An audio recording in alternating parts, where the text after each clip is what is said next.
My guest at this time is formerly known to you as WWE superstar Wesley Blake, but he's out. He's off the chain. He's a free agent now. It is Westin Blake. Westin, thank you very much for taking the time to chat with me here today. No, thank you for having me. This is going to be a lot of fun. Yeah, absolutely, brother. Now, I was looking into you, last night, this morning. I know you put out word that you were hoping that you and Tommy End cross paths. I don't know if you've seen it, but he said some really nice things on Twitter just now about you. Yeah, what'd you think of that?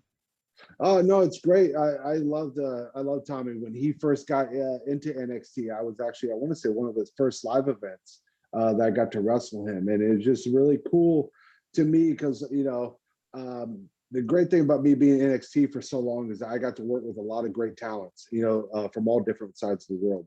And so when he came in, obviously he helped elevate NXT, the brand itself, when he came in. But it's just cool to see his style and his take on wrestling and stuff like that. And we could sit there for hours and me and him just spitballing and just talking wrestling and talking life and all sorts of things. And so that was a really cool experience with me when I got to wrestle him on these live events and stuff like that. And unfortunately, I got to wrestle him at the finals in the Dusty Classic with Steve and myself, which was by far one of my favorite tag matches to date. So no, Tommy, I'm sorry that you got released. I that was a total shock and surprise. I mean, that whole group of people really. Even the group that I was in, that there was so many talented people, and I have no doubt that they're going to land on their feet somewhere and be successful in whatever they want to do. But with Tommy being now a free agent, hopefully an opportunity presents itself where we can, share the ring together again. Yeah, absolutely. And you brought up your tag matches, man. Before the Forgotten Sons and everything, Blake and Murphy. I have such fond memories of the work that you guys did together. How exactly did that come together, you two working together? And obviously Buddy now off on the market as well. Potential for you guys to reunite, I guess. Yeah. So that could be a future opportunity if it presents itself. I'm always down for something like that. Because Murphy and myself, we still keep in contact with each other and how everything's going. And how Murphy and I got started, we started the same day at the Performance Center together, July 8th, 2013, when the Performance Center opened. We were that first group of class that came in there. And we actually met at our tryout in 2012 in Tampa at the FCW. And there was a 75-person tryout, and there was at least one guaranteed contract that was, at the end of the tryout, they were going to announce. And Buddy Murphy was that one guaranteed contract. Wow. And so when we reported, of course, we remembered each other, and we kind of kicked off a friendship at that time, because he was, of course, from another country, and he was just like looking for friends, and so we kind of kicked it off, and we started riding the road together. And it wasn't until I want to say about 8-9 months in where Matt Bloom actually pulled me aside and said, like, "Hey, have you ever thought about tagging with Buddy?" And at that time I was like, "No, I haven't thought about tagging with him, but I would love to." And so that night at promo class with Dusty Rhodes, I cut my promo, and Dusty Rhodes goes, "Hey, come back tomorrow with Buddy Murphy, and I'll get you two in front of a camera." And so that's what we did. I called Buddy that night and said, like, "Hey, Dusty wants to cut a promo," and he's like, he just wants to see us get in front of the camera. And that's what we did. And that weekend we started doing live events together as a tag. And just to like tell you like how like our passion and driven we were, because at that time we didn't have matching gear. Yeah. And so our very first live event, I mean, I think he had the white shorts with the white kick pads and stuff. So I borrowed someone's white trunks, and I borrowed someone else's white boots, just so when we had, on the live event, when we came out, we kind of had that matching looking tag team cohesiveness. And once that happened, that's when I think the ball started rolling for Buddy and I. We bought the matching gear, and then when we first came out of Full Sail, I think we had a dark match. I want to say it was the Lucha Dragons. Yeah. And we got a bunch of great feedback. They loved the look. They loved the kind of vibe that we were going with. And that's when Buddy and myself really started rolling with tag team. And And we were just it was great. Our chemistry with Buddy and myself was just great. We fed off each other very well. We had the same kind of level of intensity, and we had the same passion and drive. And so I think it just clicked. And I think when people started tuning in, they could just tell like these guys have a real connectivity to each other. They have a real kinship, real friendship. And when that exudes in the TV, I think people can kind of get behind it. Yeah, and so why didn't that resonate and go further, right? Like, I mean, I look back, I was looking back, I was like, God damn, they were such a good tag team. You guys were in so many takeovers, you had Mm-hmm. a really good run. Why did it not continue on? Why what led to that dissolving, I guess, kind of? I mean, I guess just where the creative thought they wanted to go. Originally, once we dropped the titles, we were told like, okay, we're gonna split Alexa away from y'all and kind of let her have a singles run. So we're like, okay, which was fine. We were very happy for her, so she can kind of be the star that she was, gonna be.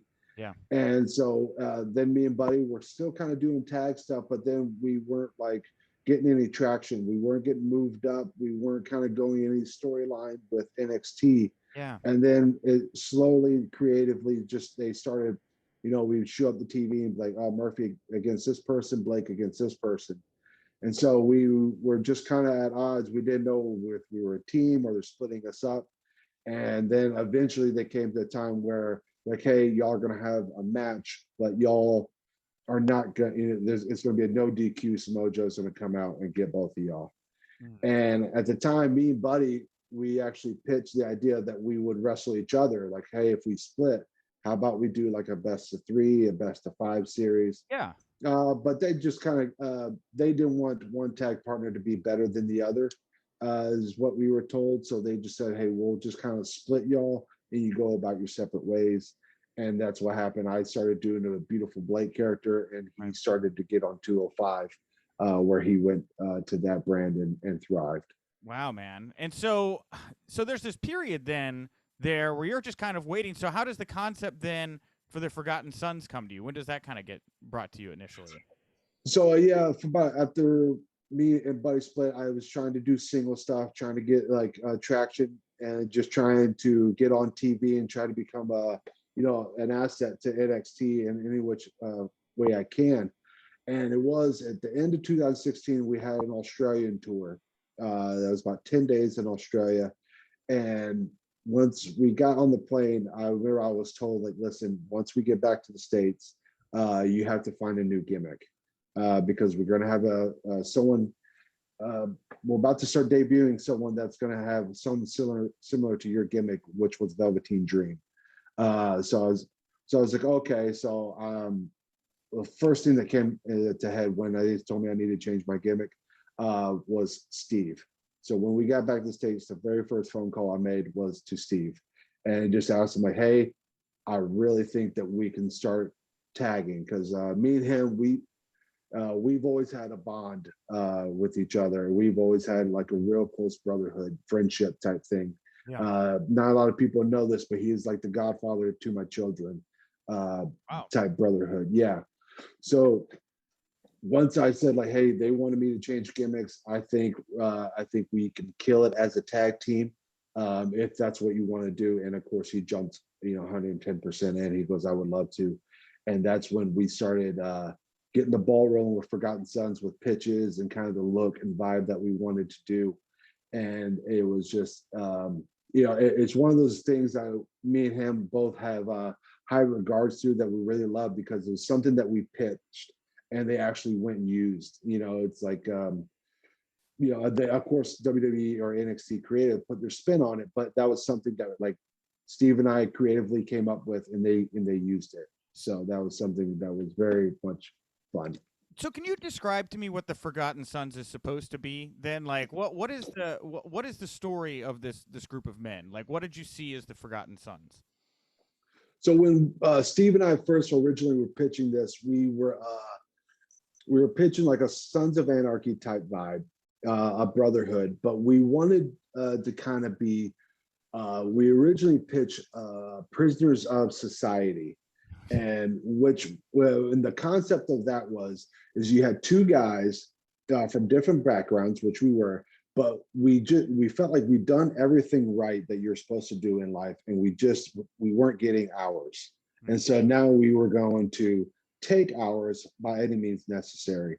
That was kind of the concept that we were going with, and which they, they liked, but some people didn't like. And so it wasn't until Ryker was paired with us, and they kind of went more military with it. Yeah. And that's when they Forgotten Sons started rolling, and that's when we were getting our message across of more of a military-esque type team.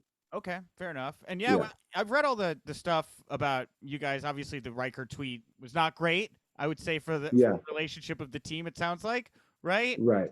So how do you yeah, I'm just go ahead. I'm sorry. Say whatever you want. Yeah. Go ahead. What were you gonna ask? Well, I was gonna ask, like, so how do you feel like, seeing him being the guy who's like babyface on Monday Night Raw right now? Like, what do you think about that? I mean, first of all, good for him. I mean, he's still there. He's still doing. I mean, there's nothing I can do about that. Sure. Of course, when Ryker made the tweet, Steve and myself, we messaged him and just say, would you like to? Can you please take that tweet down? But he, his own man, he said, no, I will not. I will stand by that tweet. And so, like, okay, well, me and Steve, we're going to put out our own opinions and our own statements to kind of separate ourselves from you, which he understood. Sure. And so and then Steve and myself, the very next day, we went in to the Performance Center to talk with creative and kind of make amends. Like, okay, that's what Ryker did. Here's what Steve and I.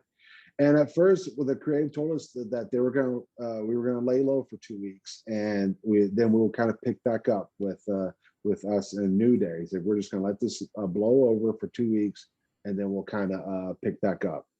And it wasn't. So when we left there, we thought everything was still going to be a-okay. But then, of course, a week later, we get a text saying that the New Day will be feuding with Shinsuke and Cesaro. And so that's when Steve and myself, we started, in which we told Ryker, like, hey, we're going to pitch ideas with us three, but we're also going to pitch ideas with just Steve and myself. Yeah. And that's when kind of we were off TV for a good while, and that's when we didn't find out till that December that Ryker got moved to Raw, and then we were staying on SmackDown. Are you surprised that, considering the blowback that you experienced and all of that he's getting a babyface push right now on TV? Is that surprising to you or no? It's whatever the company wants to do. I mean, I think that's nothing that I can control or anything like that. It's nothing. I mean, I think that's what creative wants to do with him. So I mean, more power to him. If that's what they want to do. Like I told Steve, we made our, we made our tweets. We made our voices known, and now the best thing we can do is just try to make the best out of it, and that's what Steve and I did. And we try to make the best of it. I mean, we pitched stuff. We sent, multiple pitch ideas for a plethora of stuff. And we kind of threw everything at him. Yeah. And so, and that's just one thing about us getting released or whatever. I call it a blessing in disguise, just because I was able to, be with my family a little bit more. You got to, of course, take the good well along with the bad.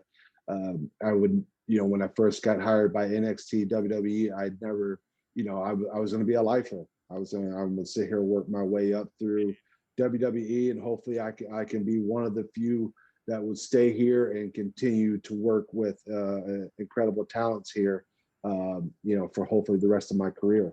But unfortunately, that didn't happen. But I am excited to work with other companies with other incredible talents, because the great thing about everything's starting to open up again, and there's a lot of companies with a lot of incredible talent that I'm looking forward to working with.